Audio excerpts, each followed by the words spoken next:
Doručak je najbitniji deo dana ili morate preskakati doručak. Kod nas Balkanaca doručak znači burek.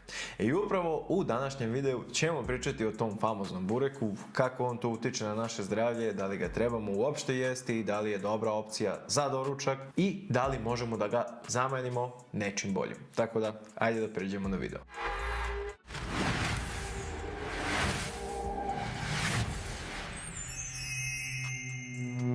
Zdravlje na usta ulazi, jel tako? To je izjava koju obično balkanske babe vole da kažu svojim unucima i generalno porodici, jer one vole više da tove i goje svoje članove porodice nego leba da jedu, a mi padamo na tu propagandu, naročito ako su namirnice koje mi volimo da jedemo, poput bureka. Tako da, ući ćemo malo dublje u tu tematiku, da li to zdravlje zapravo ulazi putem bureka i ja znam da vi već po milioniti put pokušavate da sredite svoju ishranu, da popravite navike, da poradite na svom fizičkom izgledu, zdravlju, navikama i da. Znam da to radite, ne možete da slažete, ali uvek vam taj doručak pravi jedan od najvećih problema. Šta da sad ponesem na posao, šta da spakujem, šta je dobro za mene? Ja mrzim ujutru da pravim jaja, ja mrzim ono, kupit ću na putu nešto zdravo. I onda ponestanu opcije, sužavaju se opcije kako pristižete na posao i baš tu ima jedna pekara blizu vašeg posla a nema veze, od sutra ću. To sutra nikad niste dočekali i nećete ga ni dočekati ako nastavite tako. Ali opušteno, sve je okej. Sad ćemo analizirati da li je to uopšte loše. Jer šta ako taj burek nije toliko loš? I zato hajde da sagledamo malo detaljnije od čega se on to sastoji. Znači on bi bio zapravo kombinacija tog testa i nešto što je pridodato u to testo. Zar ne? Znači nije to neka nauka. Ali ono što nutricionisti mrze i delimično bi se složio sa njima jeste glavni taj sastojak koji bi bilo to rafinisano, odnosno belo brašno. Znači ti rafinisani šećeri koji su zapravo prazne kalorije, a ima dosta kalorija, a ne obezbeđuju nikakvu nutritivnu vrednost koja ima potencijal da izgradi mišiće ili da obnovi telo, da izvrši regeneraciju ili da da čak neku konstantnu energiju. Uglavnom je to nagli skokovi i padovi energije koji na duže staze imaju tendenciju da povećamo dodatan unos hrane umjesto da imamo konstantan osjećaj sitosti. Tako da to je prva stvar koja bi tu mogla da smeta. Druga stvar bi bila ta so koja je uglavnom u većim koncentracijama, znači ona se nalazi, jel tako, u tom testu, u nadevu, u čitavom bureku je već ima puno i naravno to može uticati i na krvni pritisak, može uticati na povećanu žeđ, može uticati na 1000 nekih drugih faktora, a ne samo na ukus, jel tako. I treća stvar bi bila mast. Sad, neki bureci su masni, neki su manje masni, opet ne mogu zalaziti baš specifično u to i nemojte biti cepidlake kada su te stvari u pitanju, već je sama suština da imaju veliku količinu masti, jel tako? Te masti ne bi bile one toliko loše da nisu te, uglavnom, ta ulja koja su pridodata, jer nije to ista ona mast, na primjer svinjska kada vi pravite domaće, jel tako? Tako da, i tu opet imamo dilemu da li su ta ulja i te masti više puta upotrebljene za iste količine hrane, više puta zagrevane i tako dalje, ali sveukupan zaključak je da ima puno masti. I jedna od glavnih poređenja koje imamo jesu hleb i burek. Iako ja lično mislim da to nije ravnopravno poređenje, da poredimo burek i hleb, ljudi to često rade jer oba vide kao pecivo. Međutim, hleb možemo uklopiti nekako u naš dnevni kalorijski unos i unos namirnica, tako da nam ne šteti, čak i da nam pozitivno utiče na naš napredak u ishrani ili u napredak u zdravim navikama, ali burek je mnogo teže uklopiti. Ne samo zato što je on tako nešto previše težak, već zato što odnosno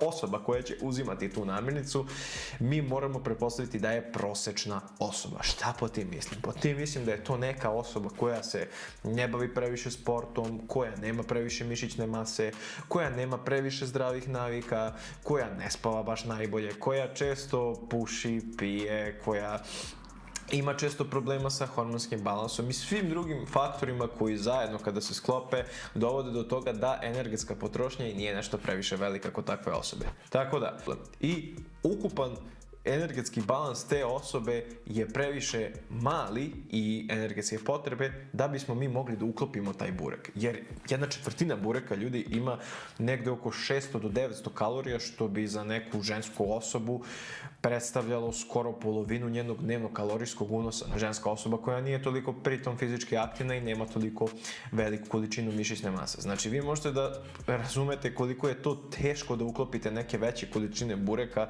u vaš dnevni kalorijski unos, a da pritom ne dobijate na kilažu. I sad ide ono neshvatanje koje vidim često u populaciji, jeste da kaže, pa da, ja jedem, ali se ne gojim. Da, ali vi već imate viška kilograma ako se očigledno ne gojite preko vašeg dnevnog kalorijskog unosa, ali većina ljudi ne shvata koliko ima više masnog tkiva. Ali to je svakako tema za neki drugi video. Niko nije pobegao zakonima termodinamike, verujte mi, nećete ni vi. Ali ako bismo poredili hleb i burek je mnogo teže uklopiti, a da ne pričamo o tome koliko više ima onih masti koje nisu baš neophodne da se dobijaju iz izvora kao što je burek, jer možemo na mnogo bolje načine dobiti te masti u našoj ishrani. Sada dolazimo do one jedne veoma bitne tačke, a to je taj osjećaj sitosti koji mi dobijamo kada unesemo burek. Jer većina ljudi kada se probudi ujutru želi da pojede nešto od čega će biti sit i da, što se kaže, da ga drži duži vremenski period, ili tako.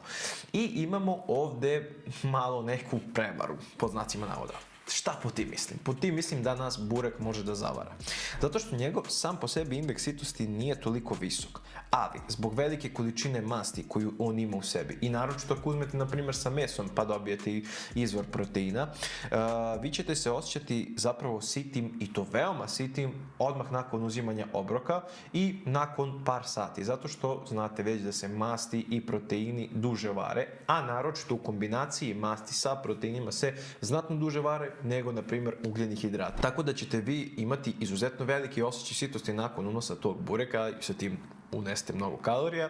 Imaćete izuzetno veliki osjećaj sitosti, ali zbog toga ćete za nekih sat, dva imate i veliki pad energije, jer svi hidrati su se svarili, sad se vare masti i proteini za koji su potrebni mnogo duže vremenski period da se svari, krv se spušta u digestivni trakt i vama se javlja pospanost. I zato se često, na primjer, posle sat, dva, tri nakon unosa tako nekog masnog obroka poput bureka, može javiti taj nagli pad energije, naročito ako ste na poslu, u školi ili bilo gde druge, kada vam je već doslovno samo vaše postojanje što ste tu, a ne još dodatno kad vam se spusti krv u gastrointestinalni trakt. I sad nama deluje kao da sam ja previše nešto napljuvao burek. Ne, ja nisam protiv toga, nego samo jednostavno je bitno da vi imate na umu šta on može da radi, zašto i zašto ne.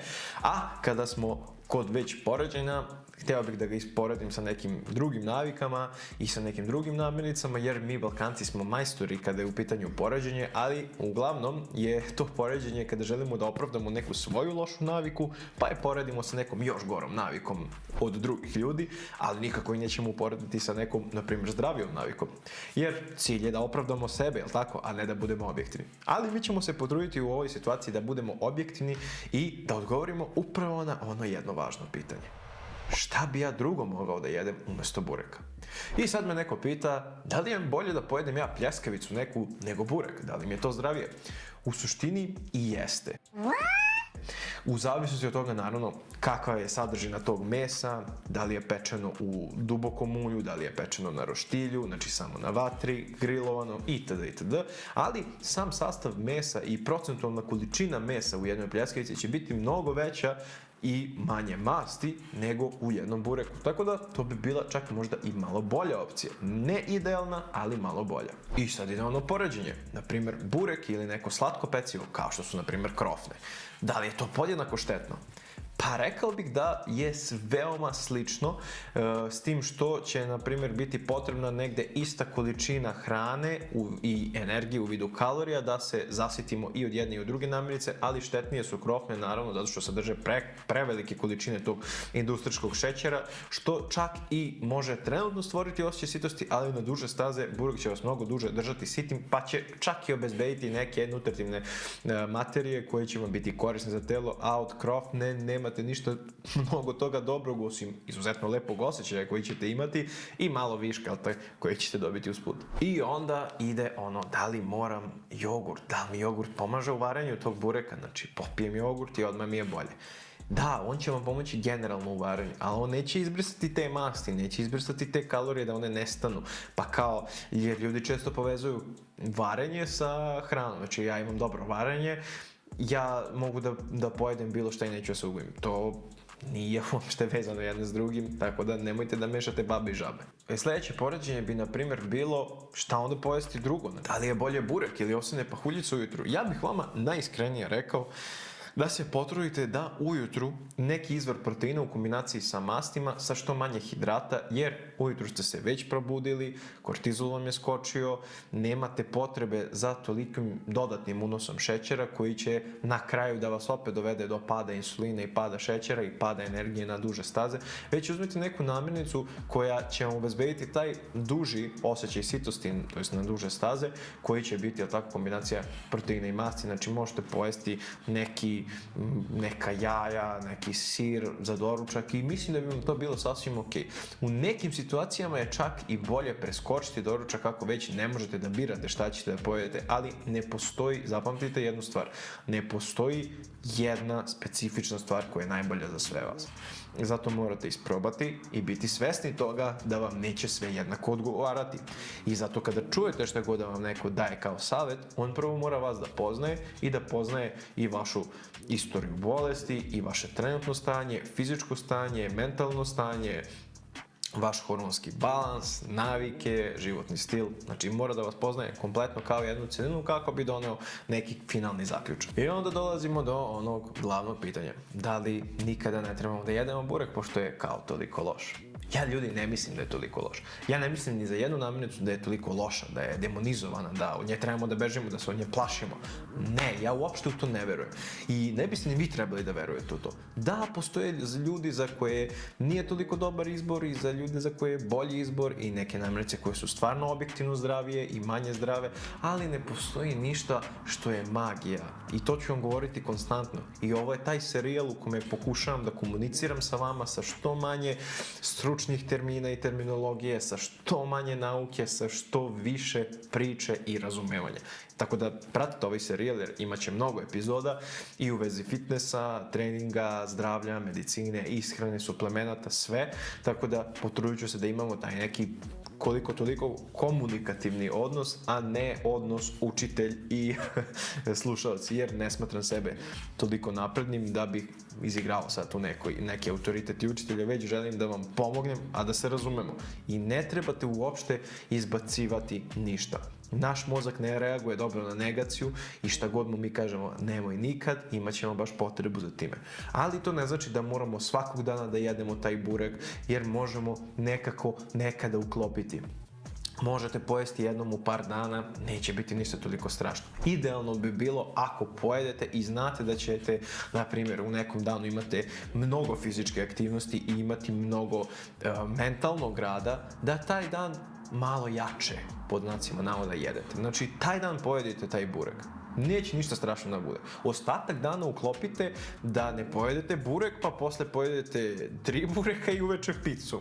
Nego već uklopite, ako ćete taj dan da jedete ujutru burek, da nešto malo laganije jedete za ostala 2-3 obroka, koliko ćete već isplanirati za taj dan.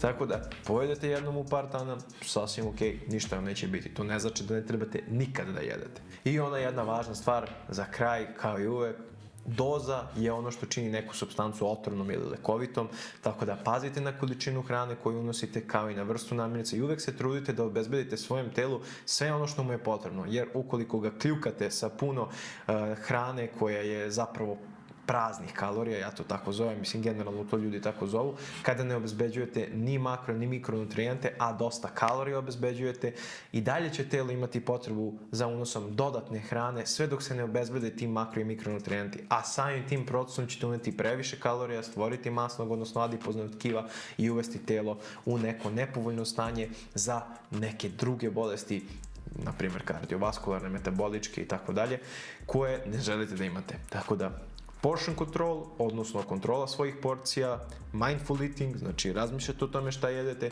i ništa nije ni idealno, ništa nije ni toliko strašno da se demonizuje. Uključite mozak, budite mi zdravi, radite na sebi fizički, mentalno i duhovno. Mi se vidimo u nekom od sljedećih klipova. Lajkujte ovaj video, zapratite profil, da ne biste propustili još ovakve sadržaje. Obavezno pišite u komentaru ako imate neki predlog i vidimo se u sljedećih klipu. Ćao!